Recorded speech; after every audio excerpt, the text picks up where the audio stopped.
CMR shopping mall ప్రపంచ స్థాయి shopping అనుభూతి ఇప్పుడు మన పార్వతీపురంలో డిసెంబర్ 5న గొప్ప ప్రారంభం. భారత ఆర్థిక వ్యవస్థ ప్రస్తుతం రెండు విరుద్ధ ధృవాల మధ్య చిక్కుకుందని చెప్పుకోవచ్చు. ఒకవైపు డాలర్తో పోలిస్తే మన రూపాయి విలువ రోజు రోజుకు కూడా క్షీణిస్తూ చారిత్రక కనిష్ట స్థాయిల వైపు దూసుకుపోతుందని చెప్పుకోవాలి. అయితే అదే సమయంలో బంగారం ధర మాత్రం కొత్త రికార్డులు సృష్టిస్తూ అసాధారణంగా పెరుగుతోంది. అసలు రూపాయి బలహీన పట్టడం వల్లే బంగారం ధర పెరుగుతోందా, లేక అంతర్జాతీయంగా నెలకొన్న ఆర్థిక అనిశ్చితి, వడ్డీ రేట్ల కోతల అంచనాలు ఈ పసిడి పరుగుకు కారణమా? ఈ రెండు అంశాలు కలిస్తే రాబోయే రోజుల్లో తులం బంగారం ధర ఎంతవరకు పెరగొచ్చు? బంగారం పెట్టుబడిదారులకు నిజంగానే సురక్షితమైన ఆశ్రయం కాగలదా?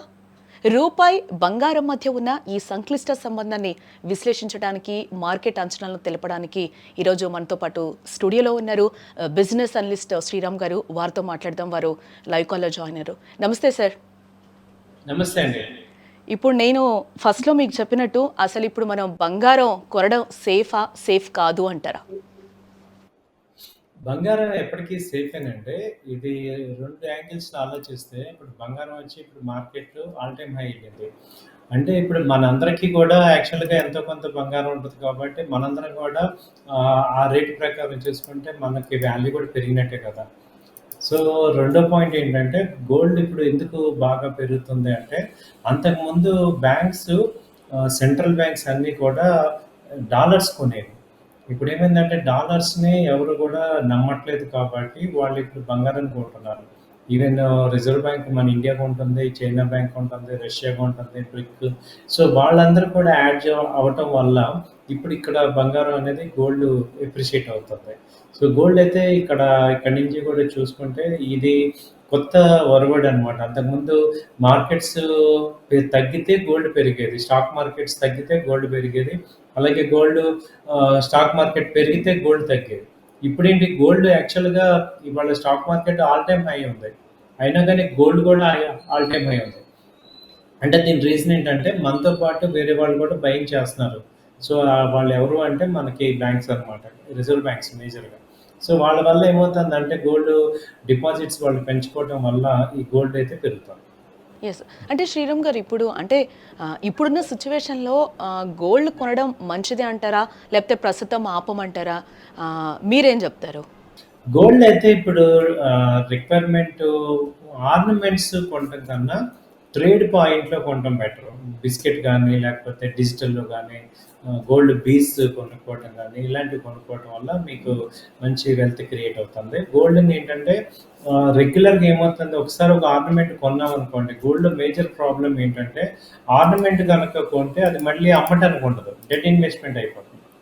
ట్రేడబుల్ ఇన్వెస్ట్‌మెంట్ లాగా తీసుకురావాలి అంటే గోల్డ్‌ని మనకి ఏదో డిజిటల్‌లో గానీ, లేకపోతే బిస్కెట్‌లో గానీ కొనుక్కోవాలి. సో, ఇప్పుడు గోల్డ్ తీసుకుంటే ఇప్పుడు ప్రెజెంట్ రేట్ వచ్చి దాదాపు 130 ఆల్రెడీ వచ్చింది. 135 దాకా కూడా ఛాన్సెస్ ఉన్నాయి. సో, కాబట్టి ఏంటంటే ట్రేడబుల్‌గా కొనుక్కోండి. అంటే డిజిటల్‌లో ఈటీఎఫ్స్, గోల్డ్ బీస్ అని ఉంటది. ఈటీఎఫ్స్‌లో గానీ, లేకపోతే డిజిటల్ 1 గ్రామ్, 2 గ్రామ్స్ అలా, లేకపోతే బిస్కెట్ రూపంలో కొనండి.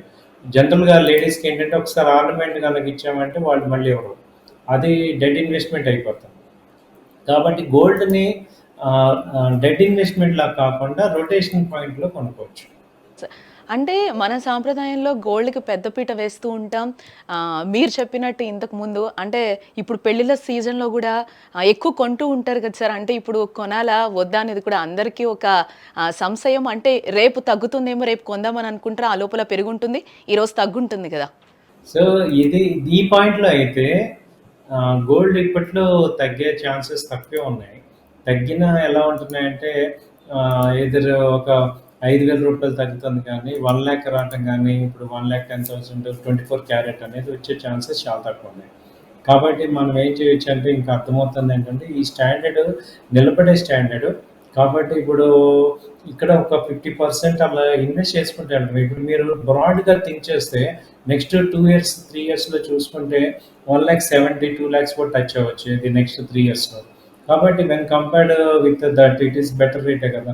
సో, ఇవాళ హై రేట్ అనుకున్నాం. దాన్ని కంపేర్ చేయడానికి నిన్నటి రేట్ మీద ఇవాళ చూస్తున్నాం. బట్ రాబోయే రోజుల్లో చూస్తే ఎందుకంటే ఒరిజినల్‌గానే ఇవి గ్రో అవుతున్నాయి. ఫండమెంటల్‌గానే గ్రో అవుతున్నాయి కాబట్టి డిమాండ్ ఎక్కువ వస్తుంది. సప్లై తక్కువ ఉంటుంది కాబట్టి ఇవి అవుతున్నాయి. బట్ ఎప్పుడైనా కరెక్షన్స్ వస్తాయి కానీ కంటిన్యూగా ఇక డౌన్ ట్రెండ్ ఇప్పుడు మళ్ళీ 80,000, 70,000 వచ్చే ఛాన్సెస్ అయితే చాలా చాలా తక్కువ ఉన్నాయి. 2 లాక్స్ వరకు వెళ్తుంది అని అంటున్నారు కాబట్టి అప్ టు 170 టు 2 లాక్స్ వరకు వెళ్తుంది అని అంటున్నారు. ఎప్పుడు వెళ్ళే ఛాన్సెస్ ఉన్నాయి అని అంటారు. ఇప్పుడు మిడిల్ క్లాస్ ఫ్యామిలీస్ అందరూ ఇప్పుడు గోల్డ్ కొనుక్కుంటే బెటర్ అని అంటారా? గోల్డ్ అదే మేడం. యాక్చువల్‌గా నెక్స్ట్ 4-5 ఇయర్స్‌లో గోల్డ్ 2 లాక్స్ కూడా టచ్ అయ్యే ఛాన్సెస్ ఉన్నాయి. ఎందుకంటే నెక్స్ట్ 4 ఇయర్స్‌లో మనకి గ్రోత్ అలా ఉంటుంది.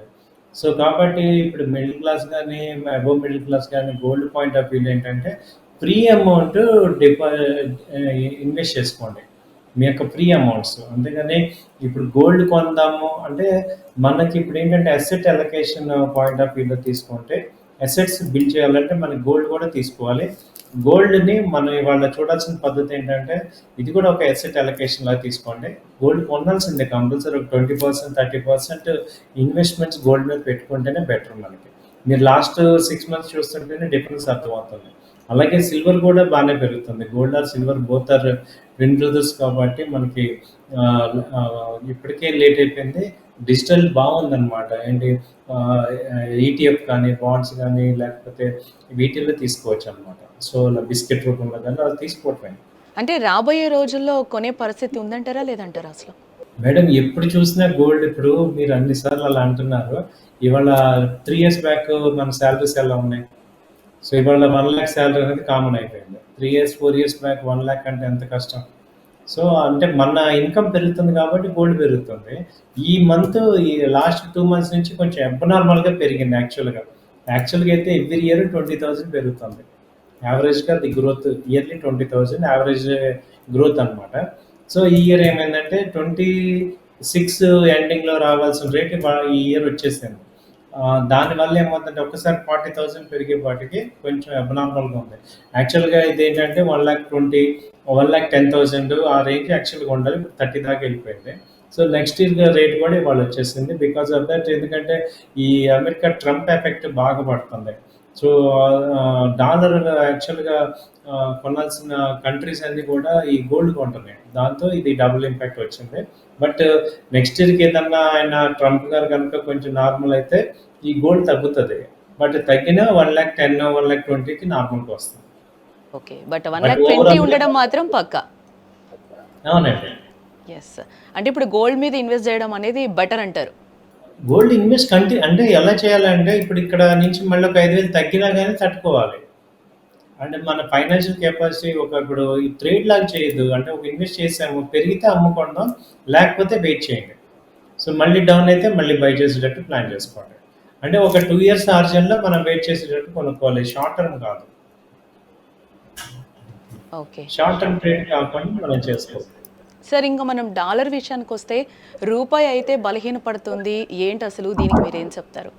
రూపాయి ఎప్పటినుంచో ఉందండి. ఇది ఈవెన్ ఆగస్ట్ నుంచి కూడా ఫాలో అవుతుంది. ఎందుకంటే యూఎస్ నుంచి మేజర్ మన ఎక్స్‌పోర్ట్స్ అన్నీ ఆగిపోయినాయి. $87 బిలియన్ వ్యాపారం ఆగిపోయింది. కాబట్టి ఏంటంటే డాలర్ అవుట్‌ఫ్లోస్ ఎక్కువ ఉన్నాయి. ఇన్‌ఫ్లోస్ తక్కువ ఉన్నాయి. సో, ఇది యాక్చువల్‌గా ఇది జరగకుండా చాలా జాగ్రత్తలు తీసుకున్నారు ఇండియన్స్. గవర్నమెంట్ తీసుకున్నారు కానీ ఇక ఎక్స్‌పోర్ట్స్ ఈ మంత్ బాగా గ్యాప్ వచ్చేసింది ట్రేడ్ గ్యాప్. మనకి మేజర్ ఇంపోర్ట్స్ అన్నీ ఆయిల్ ప్లస్ ఈ యొక్క గోల్డ్. ఈ 2 కూడా పేమెంట్స్ ఎక్కువగా డాలర్స్‌లోనే జరుగుతాయి. మనకి రిటర్న్స్ రావాల్సినవన్నీ కూడా ఆగిపోయినాయి. యాక్చువల్‌గా ఐటీ మేజర్ మనకి డాలర్స్ ఇచ్చే ఇంపోర్ట్స్ అనమాట. ఎక్స్‌పోర్ట్స్ ఐటీ ఉంది, ఫార్మా ఉంది. ఫార్మా, ఐటీ 2 కూడా ఇప్పుడు బాగా డౌన్‌లో ఉన్నాయి కాబట్టి డాలర్స్ మనకి ఫ్రీక్వెంట్‌గా ఇప్పుడు రావట్లేదు. కాబట్టి మనకి ఇది టెంపరరీగా ఆల్ టైమ్ హైకి వెళ్ళిపోయింది ఇది. ఇది యాక్చువల్‌గా అంటే మన న్యాచురల్‌గా ఆర్థిక వ్యవస్థ బలహీనపడింది అంటారా? మనం అప్పుల్లో ఉన్నామా? ఏంటి మన ఆర్థిక వ్యవస్థ? ఇప్పుడేంటంటే మనం ఆల్టర్‌నేట్ చూస్తున్నాము. ఇప్పుడు డాలర్‌కి, ఇండియాకి తేడా వచ్చినంత మాత్రం మన ఆర్థిక వ్యవస్థకి వచ్చిన ప్రాబ్లమ్ ఏం లేదు. ఎందుకంటే మనం యెన్‌లో చూసుకోవచ్చు, పౌండ్‌లో చూసుకోవచ్చు.